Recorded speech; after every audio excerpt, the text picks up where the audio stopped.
Alright, this is my Burris MTAC scope. Got it mounted on my Smith & Wesson MMP 15 Sport. This is, forgive the camera work, it's just a fallen. Got the 1.5 to 6 power.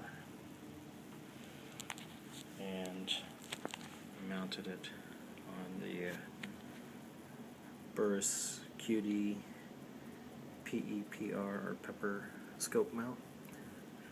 I just have the upper up there so that it balances on this table. I want to try to give you a look down it. So looking into the backyard here, trying to hide a bit so I don't freak my neighbors out.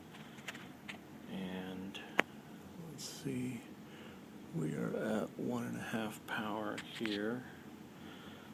Let's see if we can get the camera to adjust.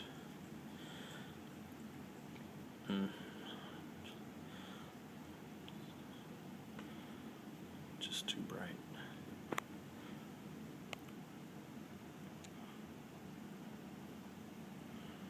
There we go.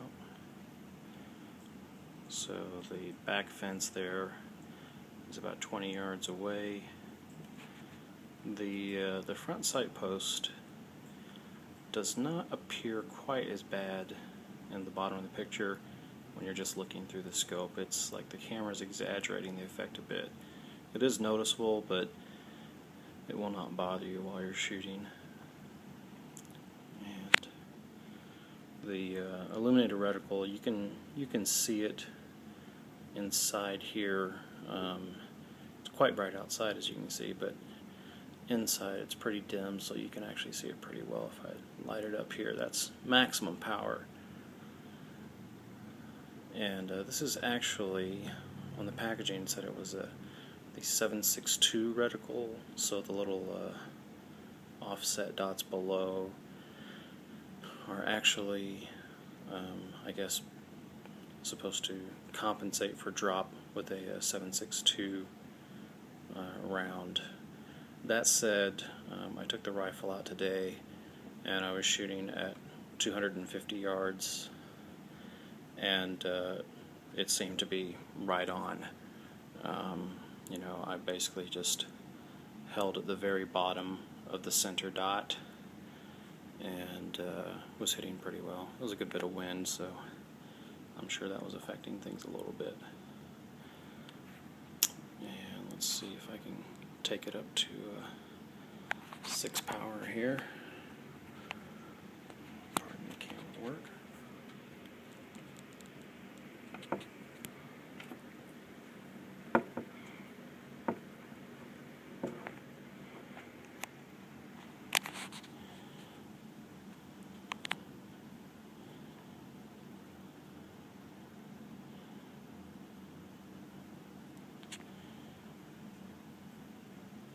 Okay, and you get a look down the scope at 6 power. You are looking through a glass door back there, which is why it's kind of squared off.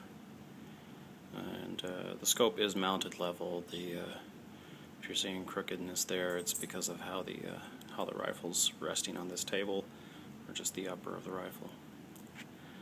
But I've been very happy with this scope. I've taken it out and shot it at an indoor range.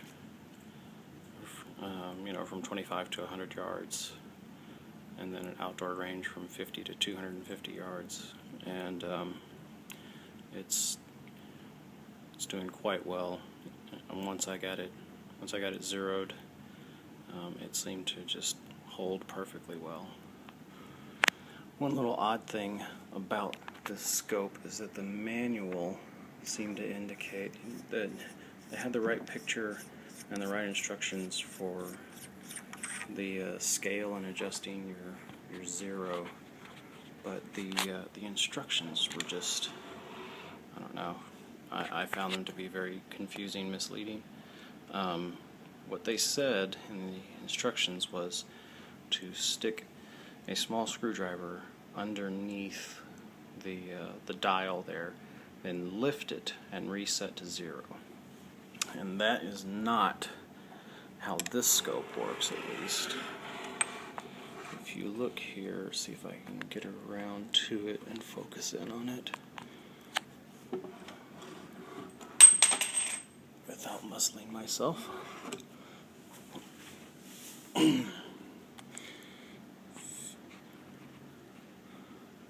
Don't know that it's actually in focus. Right in between the 16 and 14 marks there, so I guess where the 15 would be, you see a, oh no, I went out of focus. There's a little notch there. So you can stick something there, and then the scale is just held by friction, and you just actually rotate this. So I actually found that if I stick my fingers in here and press hard, and careful not to move the actual turret, that you can just slide that around and re-zero that way. So I don't know if I just got a bad copy of the manual, or if I just misunderstood what they meant by lift up. But it sounded like they were telling you to take it off, and it definitely does not seem like it's designed to come off. You just slide it, just slip it around, and you can re-zero that way. So again, that's the Burris MTAC 1.5 to 6 power.